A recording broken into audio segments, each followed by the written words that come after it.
சின்ன திரையில் ரொம்பவே பிரபலமான ஒரு ஆங்கர்னா ஆதவன் சொல்லலாம். கொஞ்சம் நடிகம் பாஸ் அப்படின்ற ஒரு நிகழ்ச்சி மூலிமா மக்களிடையே ரொம்பவே பிரபலமானவர். நடுவில் நிறைய அரசியல் ரீதியான கருத்துக்களும் சொல்லிட்டு இருந்தாங்க. இப்போ சமீபத்தில் ஒரு இன்டர்வியூவில் அவரே ஒரு விஷயத்தை ஒத்துருக்காரு.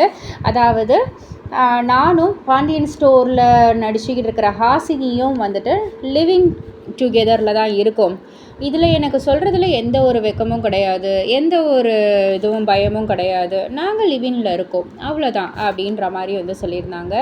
அண்டு ஒரு வாட்டி என் பொண்ணோட சேர்ந்து ஒரு வீடியோ போட்டிருந்தாங்க, ஹாசினி போட்டிருந்தாங்க. உடனே அந்த மீடியாவில் எப்படி போட்டாங்கன்னா அம்பலமானது அப்படின்ற மாதிரி போட்டாங்க. ஸோ நான் ஹாசினிக்கிட்ட ஒன்று தான் சொன்னேன். அம்பலமானது அப்படின்னா அவங்களே கண்டுபிடிச்சாதான் அம்பலமானது. நம்மளே ஒரு வீடியோ போடுறோம், அதில் மகிழ்ச்சியாக இருக்காங்கன்னு தான் போடணுமே தவிர அம்பலமானதுன்னு போடக்கூடாது. எங்கம்மா ஜேர்னலிசம் படித்தேன்ற மாதிரி கூட நான் கேட்டேன். அப்புறம் சாரி சார்னு அந்த பொண்ணு சொல்லிச்சு. ஸோ அந்த மாதிரி தான் நாங்கள் லிவிங்கில் இருக்கோம். That's all. நாங்கள் ஹாப்பியாக இருக்கோம். என்னோடய பெரிய பொண்ணு என் கூட தான் இருக்கா, என்னோடய சின்ன பொண்ணு எங்கள் கூட தான் இருக்கா, அவங்க அம்மா கூட இல்லை. நான், ஹாசினி, எங்கள் 2 பொண்ணுங்க எல்லாமே ஒன்றா தான் இருக்கோம் அப்படின்ற மாதிரி சொல்லியிருந்தாங்க. ஸோ இதற்கு நிறைய எதிர்மறையான கருத்துக்கள்லாம் உலாவந்துக்கிட்டு இருக்கு.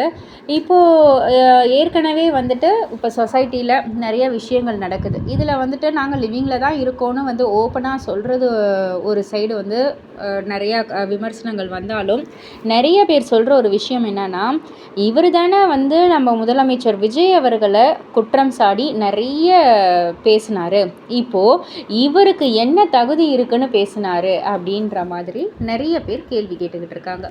இதை பற்றி நீங்கள் என்ன நினைக்கிறீங்க? உங்களுடைய கருத்து என்ன அப்படின்றத கீழே உள்ள கமெண்ட் பாக்ஸில் குறிப்பிட்டு சொல்லுங்கள். மறக்காமல் சேனலை சப்ஸ்கிரைப் பண்ணி பக்கத்தில் உள்ள பெல் ஐக்கானை கிளிக் பண்ணிவிடுங்க.